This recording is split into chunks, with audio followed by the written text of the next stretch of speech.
गहरी चोट मत करो कि परमात्मा खुद उसके पक्ष में आकर खड़ा हो जाए। जन्म देते ही माता पिता बच्चे के लिए जीवन भर की योजना बनाते हैं कि उसे कभी तकलीफ ना हो। जरा सोचिए, जिसने दुनिया बनाई है उसने तुम्हारे लिए कितनी योजनाएं बनाई होगी। बेवजह तनाव में मत रहिए, सब पहले से तय है। मेरी परेशानियां देखता क्यों नहीं है, मेरी परेशानियां दूर क्यों नहीं करता। लेकिन सुख दुख तो हमारे जीवन का हिस्सा है। जीवन है तो परेशानियां भी होंगी। जब सब दरवाजे बंद हो जाए तब एक दरवाजा कभी बंद नहीं होता, और वह है ईश्वर। साथियों, गहन विचार चैनल में आपका दिल से स्वागत है। अगर आप सच्चे कृष्ण भक्त हैं तो हमारे चैनल को सब्सक्राइब जरूर करें। याद रखना, अगर बुरे लोग सिर्फ समझाने से समझ जाते तो बांसुरी वाला कभी महाभारत नहीं होने देता। श्री कृष्ण कहते हैं, अगर जीवन में कभी मौका मिले तो सारथी बनने का प्रयास करना, स्वार्थी नहीं। जीवन में जब भी हम खराब दौर से गुजरते हैं तो मन में यह विचार जरूर आता है कि परमात्मा। जब भी आप भगवान का ध्यान करें तो हमेशा यही प्रार्थना करें कि हे प्रभु, अगर किसी समय मैं आपकी उंगली पकड़ना भूल जाऊं तो आप मेरी बांह पकड़ना कभी मत भूलना। अगर मैं आपको कहीं साथ चलने के लिए बोलना भूल जाऊं तो भी आप स्वयं साथ चलना कभी मत भूलना। किसी की आत्मा पर इतनी गहर का दरवाजा उम्मीद ईश्वर से रखो, दुनिया से नहीं। भगवान पर विश्वास बिल्कुल उस बच्चे की तरह करो जिसको अपने घोंसला बनाया था। आपने तूफान भेज दिया और मेरा घर उजड़ गया। ऊपर से आवाज आई, तेरे घोंसले में सांप आया था तुझे खाने के लिए, इसलिए तूफान भेजा ताकि तुम जाग जाओ और उड़ सको, जिससे तुम्हारी जान सुरक्षित बच जाए।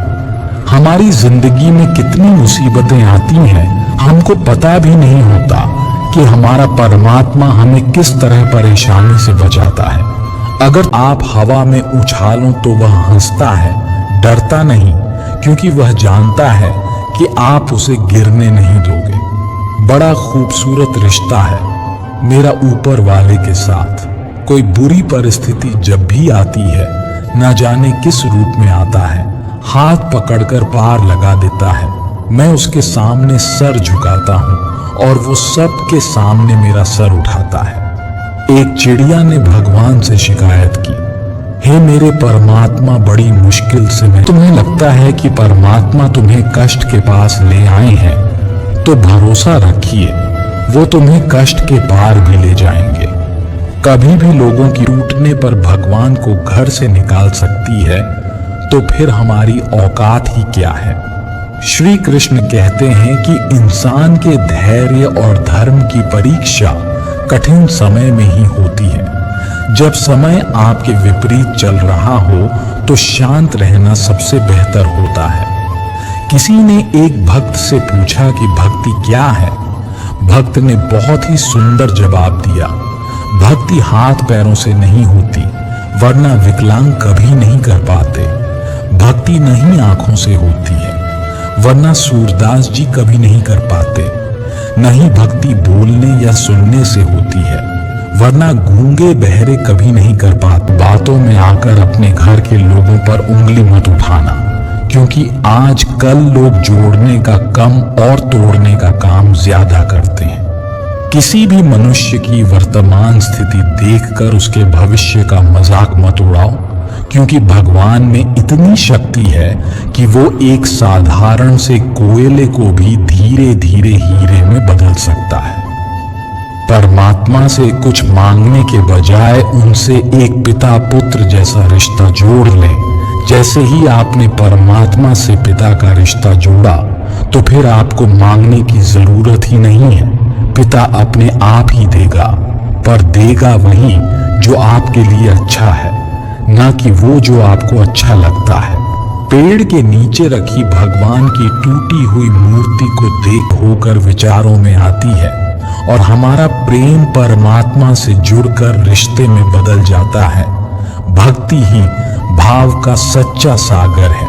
सब कुछ महंगा हो गया, मगर माचिस आज भी 1 रुपए पर ही रुकी हुई है। पता है क्यों? क्योंकि आग लगाने वालों की कीमत कभी नहीं बढ़ती। भगवान के पास 2 शक्तियां हैं, एक है माया और दूसरी है भक्ति। जब कोई भगवान के समक्ष जाता है और भगवान को प्रणाम करता है तो वह पूछते हैं, बोलो क्या चाहिए, माया या भक्ति? भक्त पूछता है, भगवान कर समझ आया कि परिस्थितियां चाहे कैसी भी हों, पर कभी खुद को टूटने नहीं देना, वरना ये दुनिया जबते। और न ही भक्ति धन और ताकत से होती है, वरना गरीब और कमजोर कभी नहीं कर पाते। भक्ति तो केवल भाव से होती है। यह एक एहसास है जो हृदय से। दोनों में क्या अंतर है? भगवान बोले, देखो दोनों में एक ही अंतर है। अगर तुम्हें नाचना है तो माया ले जाओ, और अगर मुझे नचाना हो तो भक्ति ले जाओ। क्योंकि जीव जिसके वश में रहे उसका नाम माया, और भगवान जिसके वश में रहे उसका नाम भक्ति। भगवान के राज्य में समस्त संसार नाचता है, जबकि भक्ति के राज्य में भगवान स्वयं नाचते हैं। प्रभु से बड़ा हमसफर कोई नहीं है। इस दुनिया में भगवान के सिवा कोई किसी का हमदर्द नहीं होता। लोग जनाजे के साथ भी होते हैं तो सिर्फ अपनी हाजिरी गिनवाने के लिए। जिंदगी की किताब में धैर्य का कवर होना जरूरी है, क्योंकि वही हर पन्ने को बांध कर रखता है। किसी ने पूछा, भगवान कब याद आते हैं? उत्तर मिला, धर्मात्मा को हर समय, पापी को मृत्यु के समय, और चोर को पकड़े जाने पर, गरीब को भूख लगने पर, और स्वस्थ व्यक्ति को बीमार हो जाने पर, कंजूस को पैसा खो जाने पर। किसान सोने की लंका और पुष्पक विमान तो रावण के पास थे। राम ने तो वनवास ही देखा था। राजपाट तो कंस के पास था जेल में। जन्म तो कृष्ण ने लिया था। राजमहल में तो कौरव ही रहते थे। वनवास तो पांडवों को भोगना पड़ा था। संघर्ष हमेशा सत्य के साथ चलता है। जब सत्य के लिए भगवान को भी संघर्ष करना पड़ा, तो हम तो फिर भी इंसान हैं। कोई कितना भी झूठा या कपटी हो आपके साथ, आप तब भी सच्चे बने रहिए, क्योंकि किसी बीमार को देखकर स्वयं को बीमार कर लेना यह समझदारी नहीं, मूर्खता है। कोई आपका साथ ना दे तो निराश मत होने की जरूरत होती है, और प्रभु से बात करने के लिए मौन की जरूरत होती है। फोन पर बात करने पर बिल दे देना पड़ता है, और प्रभु से बात करने पर दिल देना पड़ता है। बात बहुत छोटी है पर गहरी है। बिखरा हुआ समाज और बिखरा हुआ परिवार कभी भी बादशाह नहीं बन सकता, लेकिन हाँ, वह आपस में लड़कर दूसरों को बादशाह जरूर बना देता है। श्री कृष्ण कहते, संघर्ष पिता से सीखो और संस्कार माता से।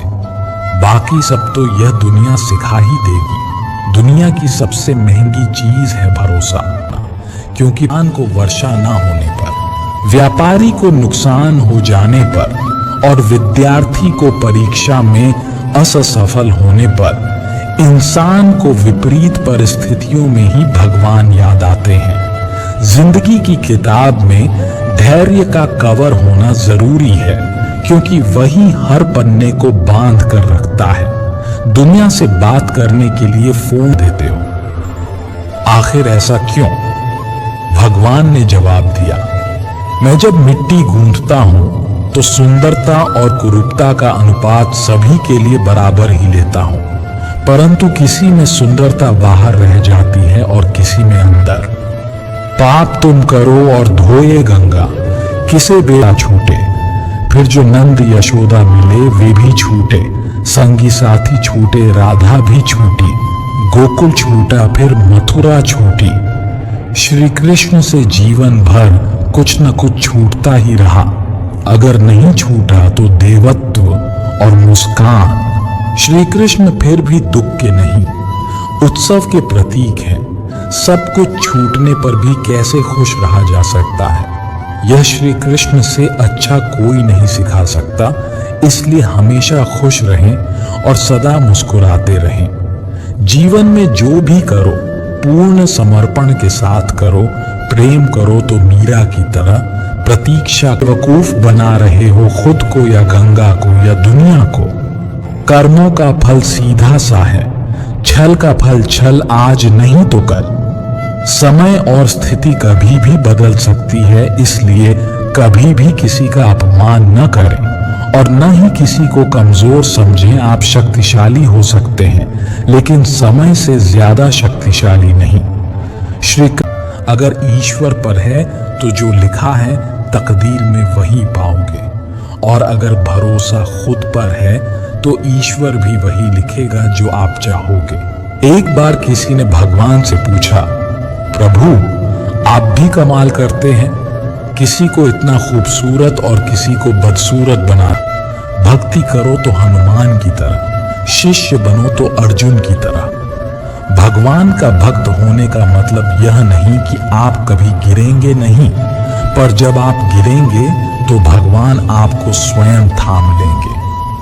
हर परिवार में एक शकुनी जैसा इंसान होता है जो परिवार के हर रिश्ते में दरार डालकर, महाभारत करवाकर आखिरी में ये कहता है कि हम तो बस यही चाहते हैं कि सब मिलजुल कर रहें, लेकिन पता नहीं हमारे परिवार को किसकी नजर लग गई। घर का भेदी इसी को कहते हैं जो रहता सबके सामने है, पर कोई भी उसका विरोध नहीं करता। कृष्ण से कितना कुछ छूटा, पहले माँ छूटी फिर पिता करो तो शबरी की तरह, और आखिर के में जब बात समझ में आती है तब तक पूरा परिवार बिखर चुका होता है। सेवा सभी की करिए, मगर आशा किसी से भी मत रखिए, क्योंकि सेवा का सही मूल्य भगवान ही दे सकते हैं, इंसान नहीं।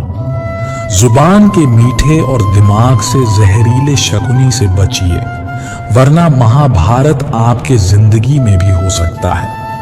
पिता के द्वारा डांटा गया पुत्र, गुरु के द्वारा डांटा गया शिष्य, और सुनार के द्वारा पीटा गया सोना, यह सब आभूषण ही बनते हैं। ईश्वर पर आस्था उस पैरासूट की तरह है जिसके पास होने पर आप कितनी भी ऊंचाई से छलांग लगा सकते हैं। जिस प्रकार आकाश से गिरा हुआ जल किसी न किसी रास्ते से होकर समुद्र में पहुंच ही जाता है, उसी प्रकार निस्वार्थ भाव से की गई किसी की सेवा और प्रार्थना किसी न किसी रास्ते से ईश्वर तक पहुंच ही जाती है। संसार में जो कुछ भी हो रहा है वह सब ईश्वरीय विधान है। हम और आप तो केवल निमित्त मात्र हैं। इसीलिए कभी भी ये भ्रम न पालें कि मैं न होता तो क्या होता। ईश्वर के न्याय की चक्की धीमी जरूर चलती है, पर पीसती बहुत बारीक है। गिरना पड़े सपनों को पूरा करना है, चाहे खुद से भी लड़ना पड़े। जिंदगी में रिस्क है और ईश्वर से जुड़ने वाला निखर जाता है। क्रोध में बोला हुआ एक कठोर शब्द भी इतना जहरीला हो सकता है कि आपकी 1000 प्यारी बातों को भी एक बार में ही नष्ट कर सकता है। आज यदि बुरा समय चल रहा है तो कल अच्छा समय अवश्य आएगा। आप केवल निस्वार्थ भाव से अपना निश्चित कर्म करते रहिए, क्योंकि यही आपके हाथ में है। हमारे द्वारा किए गए किसी भी कर्म का परिणाम क्या होगा या हमें उसका लेने से कभी मत डरो। या तो जीत मिलेगी और हार गए तो सीख मिलेगी। कृष्ण कहते संघर्ष पिता से सीखो और संस्कार माता से, बाकी सब तो ये दुनिया सिखा ही देगी। दुनिया की सबसे महंगी चीज है भरोसा। अगर ईश्वर पर है तो जो लिखा है तकदीर में वही पाओगे, और अगर भरोसा खुद पर है तो ईश्वर भी वही लिखेगा जो आप चाहोगे। मत कर गुरूर अपने आप पर इंसान। दिल के सच्चे लोग भले ही जीवन में अकेले रह जाते हैं, लेकिन ऐसे लोगों का साथ भगवान जरूर देते हैं। मोह माया में फंसने वाला बिखर जाता